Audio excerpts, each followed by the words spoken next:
Hello there, this is Mr. Picard, and we're going to be working on section 1.5, solving inequalities, so make sure you have that note sheet out. We're going to use this problem right here, talking about wireless plans and comparing them using inequalities, just simple inequalities. First of all, it says write an inequality to compare the price of plan 1 to the price of plan 2. Just looking at the monthly access fee, plan 1, it's $35. Plan 2, excuse me, it's $55. Well, if you're just not going to use a lot of minutes, 35 is less than 55. So that would be the better plan to go with. Now,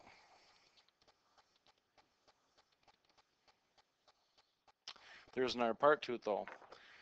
Write an inequality comparing the price of the additional minutes in plan 1 and also with plan 2. So when you get to additional minutes over your allotted amount, 400 minutes for plan 1 and 650 minutes for plan 2, you get into this, 40 cents and 35 cents per minute. Well, 40 cents is greater than 35 cents. So eventually, depending on how many minutes you use, plan 2 is going to be cheaper. But the lower amount of minutes, plan 2 would be cheaper. Let's look at number 3 here. Cootie knows that she will use no more than 400 minutes per month. Which plan is best for her? Well, if you use no more than 400 minutes per month, you're not going to worry about minutes included or the additional minutes. Definitely plan 1, which is $35, would be better than plan 2, which is $55, if you're only going to use 40 minutes. 35 would be less than the $55, so it would be cheaper. But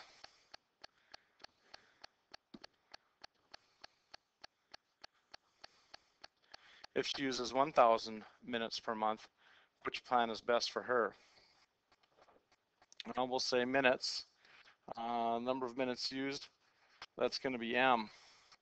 So if you use plan 1, that's going to be $35 to begin with, plus, I'll put a 0.40 here for 40 cents times M, the number of minutes, minus 400, because those first 400 minutes are part of the $35. So what it's actually going to cost is 35 plus 0.4, or 40, times 1,000 minutes minus 400. This is just one way to write it because she's going to use 1,000 minutes.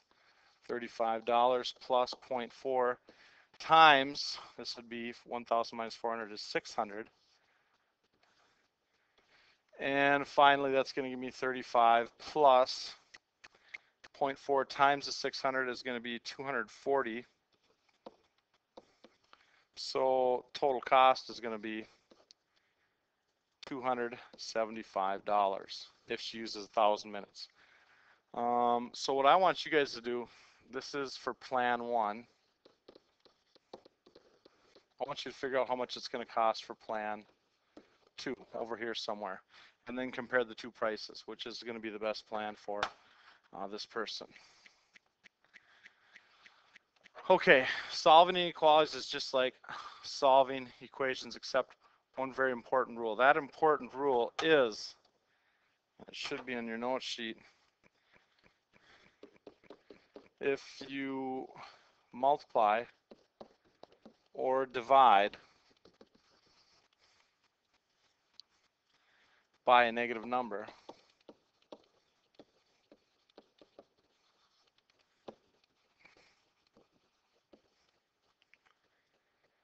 you must reverse the inequality symbol.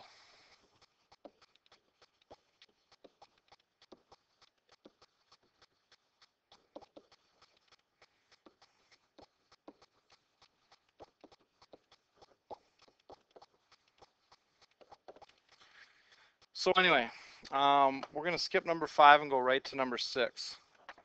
And I'll let you guys do number 5. We'll do number 6 together here. You solve it just like an equation. Here's 7x. I want to get that variable term by itself, so I got to get rid of the 9 right here. I'm going to subtract 9 from both sides and end up with this 7x is greater than or equal to negative 21. Now, we subtracted 9. We didn't divide or multiply by the 9. or the negative 9 here, so we don't switch anything. Now we got to get rid of the 7. It's 7 times x, so we're going to divide, which is the opposite of multiplication, both sides by 7.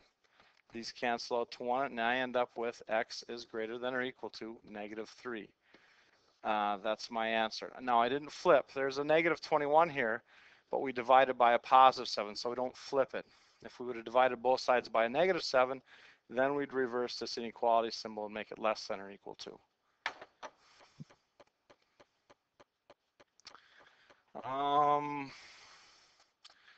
Graphing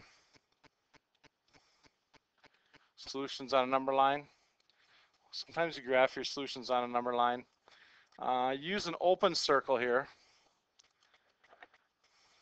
This open circle right here. If it's less than or equal to or greater than or equal to. If you color it in when you're graphing on the number line, use the filled circle or dot if it's less than or equal to or greater than or equal to. Right here. So if I was to get an answer, say, I don't know, x is less than 3. I'm going to graph it on the number line. Go right in the middle here, and I'll put the number 3 because that's part of my solution right here. And I'm just going to circle it. Less than means, think of numbers less than 3, that'd be 2, 1, 0. I'm going to shade to the left because that's all the numbers less than 3. Okay, so let's go back to our previous problem here.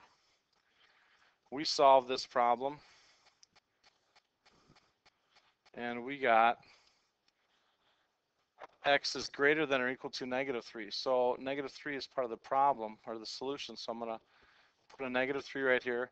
It's greater than or equal to now, so now negative 3 is part of the solution. So now we color it in. Think of a number greater than negative 3. There's negative 2, negative 1.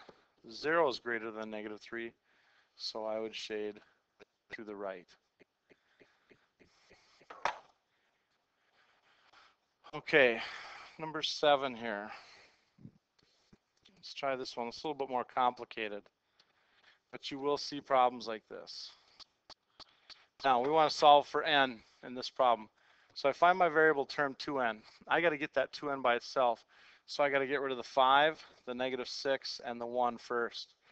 You kind of work on the outside and work your way in. I can't get rid of the negative 6 and the 5 because they're part of the fraction right now. So I'm going to get rid of the 1. I'm going to subtract 1 from both sides. That'll cancel these out, and I get 2n minus 6 all over 5 is greater than negative 1. Now, you might think you would add 6 to both sides, but that 6 is part of this great big fraction here. What I would do is get rid of the 5. You're dividing 2n minus 6 by 5, so if you multiply by 5 over 1, or multiply both sides by 5, these 5s will cancel out, giving us 2n minus 6 is greater than negative 5. Now, here's the 2n. Get that 2n by itself, so I'm going to add 6 to both sides. 2n is greater than 1. And finally, divide by 2. And we get the 2's cancel out to 1, and n is greater than 1/2. Now, we didn't divide by a negative number at all here, so we really don't change anything. If I want to graph this on the number line, I'm just going to put a little line there and say 1/2. I want to think of numbers that would make n a true solution. Those are numbers greater than 1/2. So I'm going to circle it, not coloring it in. 1, 2, 3. There's 1. There's 2. There's 3. All those numbers are greater than 1/2, so you would shade the number line to the right.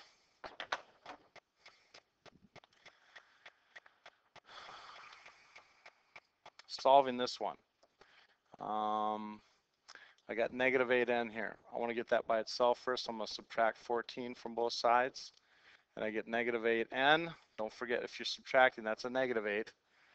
It is less than or equal to negative 14. I'm going to divide both sides here by negative 8.